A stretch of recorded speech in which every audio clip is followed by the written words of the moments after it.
Okay, welcome back to another class on design patents in which we're going to talk about the infringement actions for infringement of a design patent and how we go about determining whether or not a particular patent has or has not been infringed. So in our last class, we discussed obviously the subject matter of design patents, focusing among other things on ornamentality, right? So the key is that the subject matter of a design patent has to be ornamental, which as a practical matter means the subject matter of a design patent has to be not functional, right? But these are both terms of art in design patent lingo. And the way that the Federal Circuit has constructed the terms functional and ornamental, for better or for worse, is pretty narrow in terms of what counts as a functional element or a functional design. Essentially, the Federal Circuit has conflated the ideas of functionality and being the only available or the only reasonably acceptable design for a particular product. In other words, if there's only one way to make a product do something and do it in the commercially meaningful way, then that's functional. But any element of a design that isn't necessary to make the product work as a kind of a generic version of the product in question is then ornamental and non-functional because it's deemed to be not dictated by the functionality of the article of manufacture in question. And in addition, there's kind of the residue of the Stevens test still hanging on, right? So there's still this idea that the ornamental elements of a design have to be visible at least some point during the lifespan of the product. In other words, like for example, the inside of your iPhone, for example, probably, well, maybe it would be, who knows, might not be an ornamental element insofar as normally you don't open it up and take a look what's on the inside. But obviously this Stevens version of visible, or rather hidden during the lifetime of the product means non-ornamental, has been really limited by the idea that something like even a hip replacement could be ornamental insofar as it might have features that would be ornamental to a doctor looking to buy one to implement. Okay, so how do we go about determining whether or not a design patent has actually infringed? Well, the test really hasn't changed that much since the 19th century. Essentially, what design patent law does is look to the ordinary observer, which is just your everyday consumer, right? And if the everyday consumer looking at the design that's claimed in a design patent and comparing that claimed design to an accused product, sees that the claimed design and the accused product are substantially the same, such that they would think that the accused product was embodying the design, then that's sufficient for infringement. So substantial similarity in a design patent context means that a consumer looking at the accused product would see it as embodying the accused design. And in addition, in the well-known Egyptian goddess case of a little more than a decade ago, the Federal Circuit kind of elaborated on what that would mean, or really how we would go about narrowing the concept of substantial similarity in a design patent context in light of prior art, right? So basically what the Federal Circuit said was, look, the primary thing that you do is compare the design to the accused product, but you don't just do that, right? The scope of the design can be limited, and it can be limited by prior art, right? In other words, if there are other designs or other products that have a similar look, those similar products can narrow the scope of the design patent such that what would otherwise be a substantially similar accused product might not be, right? If the reason it's substantially similar are elements of the design that are excluded from the design by virtue of prior art that limits it. So in the case of Egyptian goddess, the product in question was a nail buffer, right? And so the idea was, well, the patented design is very similar to the accused design. Therefore, the owner of the patent said that must be an infringing product. And the court said, well, not necessarily, right?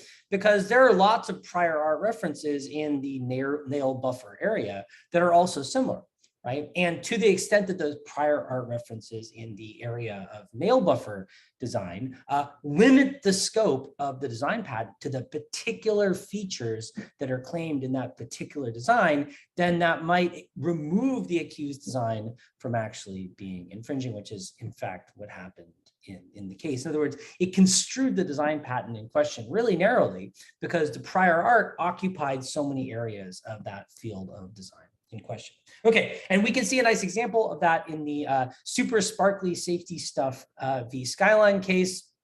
This is essentially a bedazzled pepper spray container, and the design patent goes to a bedazzled pepper spray container where both the cylindrical sides of the container and the bottom are both bedazzled with rhinestones. And based on this design patent, they brought an infringement action against Skyline for its product embodying a similar design. They said, look, it's essentially the same. Look, it's bedazzled all the way around the product. And the response is, yeah, but it's different because it doesn't have jewels on the bottom. The design claims jewels are on the side and rhinestones on the bottom as well. The accused product doesn't have jewels on the bottom, right? That makes it substantially different. And how do we know that for sure?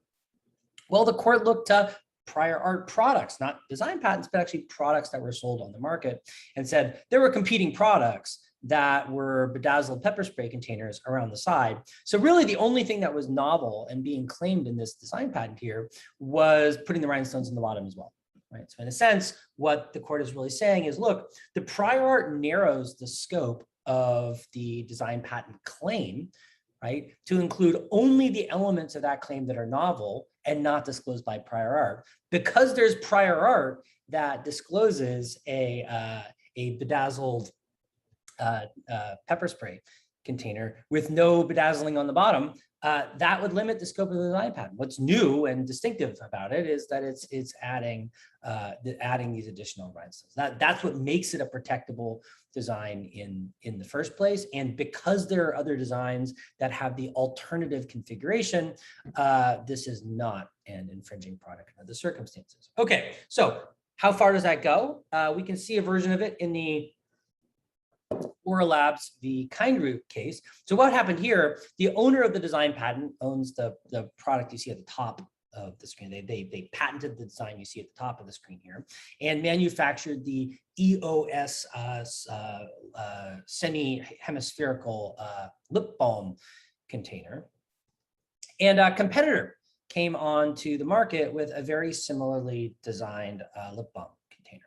And so unsurprisingly, Oralabs brings a design patent infringement action against their competitor. And the competitor's defense is, look, prior art already discloses a lip balm container with this appearance. And they point to the green #1 patent that you see at the bottom of the screen here. And they say, look, there's a previously granted design patent that also discloses a lip balm container in a semi-spherical, or rather in a spherical but semi-spherical applicator type configuration. That limits this, that essentially is prior art rendering their design patent claim non-viable. And the court disagrees. It says, look, it's true that this previously granted design patent is similar in some respects, but it's not similar enough, right? And essentially, the differences between the two are sufficiently substantial that no one would see the previously granted design patent as sufficiently limiting the scope of the design patent owned by the plaintiff in this action. Therefore, you can't get out of design patent infringement on the basis of that prior art, right? They've changed it enough that it's sufficiently different in order to be independently protected, right? So what they're claiming are the differences between their product and the other product, which looks different, right? And the design patent that they own reads onto the accused product in a way that the previously granted patent did not. Okay, And finally, we can look to the MRC Innovations v. Hunter case, in which the court kind of explained in more detail exactly how this analysis of the scope and potential for infringement of a design patent is supposed to take place. In this case, discussing the concept of obviousness in relation to design patents. So if you remember, in relation to utility patents, the final substantive requirement for patentability is non-obviousness. Obvious inventions and discoveries can't be the subject of utility patents, and the same is true when it comes to design patents, right? Obvious designs can't be the subject of a design patent. The question is, when is a design obvious, right? So what do we look to here? We've got two different design patents for football and baseball jerseys for dogs. Basically, they're the dog costumes, right? And the question is whether or not, essentially what it comes down to is whether or not these design patents are valid, whether or not they're going to be enforceable. Okay, it's kind of background scenario, right, is that the MRC, basically this one guy, who took out these design patents and had previously been selling them to a third party and to Hunter. And when Hunter couldn't pay on time, he kind of cut them off, and they ended up going to a new manufacturer to make the same kinds of products. And he brings an action against them for design patent infringement, saying, like, look, I took out the design patent. I was manufacturing these dog jerseys that I was selling to you, and now you've just gone and had somebody else make exactly the same jerseys. You can't do that, right? I mean, that's infringing my design patent. And their response is essentially that no, and the reason no is because the design patent itself was invalid, right? Because it was obvious. Why was it obvious? What does the analysis end up looking like? Well, the Federal Circuit says, look, when you're determining whether a design patent is obvious, what you have to do is look to see whether there's a primary reference, right? So this would be a product that is basically the same as the product in question, that is a prior art reference for the design. And so they point to a previously manufactured dog outfit and say, look, it's basically the same as the product in question with some minor differences to it. Well, what do we do about those minor differences? We can then look to other art in the same field, right? Other related products, and ask, well, are those differences embodied in those related products? And they say, look, we've got a primary reference, which is an almost identical dog jersey. And when we look to the field of dog jerseys, as it were, we can see other products, other prior art references that embody those differences, right? And so taking basically the same primary reference and looking at it in light of these secondary references that embody the differences between the design patent and the primary reference, we can say it would be obvious for a FOSITA working in the field to incorporate those secondary references into the primary reference and thus arrive at the design as an obvious extension of the prior art. And of course, there is the possibility of incorporating secondary information or secondary evidence of novelty. The court essentially says, look, you haven't really done that here, right? All you've done is come in and say, yeah, this new design was really good and it should be protected. That's not enough in light of what's been produced to show that that design was actually an obvious extension of prior art in the area of dog jerseys.